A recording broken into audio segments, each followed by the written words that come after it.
Hello guys, welcome to my new vlog. तर आम्ही आज चाललेलो आहे सातेरीला श्री महादेवाचं दर्शन घ्यायला.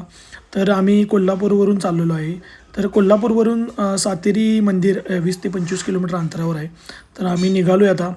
तर हे जात असताना तुम्हाला इथून दाखवतो बघा, हे वरती डोंगर दिसतोय, हा इथं आहे ते सातेरीचं मंदिर. तिथं आपल्याला जायचं आहे आणि आम्ही इकडून निघालो आहे आता. आणि इथं आल्यानंतर हे बघा, इथून देवळाच्या वरती जायला इथून पायऱ्या आहेत खालून. त्या पायऱ्या चढत आम्ही वरती चाललो आहे, कारण हे मंदिर एकदम वरती आहे, डोंगराच्या वरती आहे आणि तिथं आपल्याला जायला लागते. आणि हे वातावरण पण खूप छान होतं, भारी वाटत होतं जायला, कारण पहिल्यांदाच जात होतो. आणि हे बघू शकताय तुम्ही, हे मंदिराच्या इथं आलो आणि दर्शन घेतलं. खूप छान आहे मंदिर आणि एकदम वातावरण पण इथलं एवढं मस्त होतं की छान वाटत होतं. खूप एन्जॉय केला.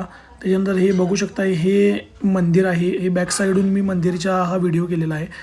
हे पूर्ण हे दिसते दगड, हा मंदिराचाच एक भाग आहे. याच्या आतमध्ये मंदिर आहे. हा भगव्याचा थोडा फडकत असलेला मी व्हिडिओ केलेला होता.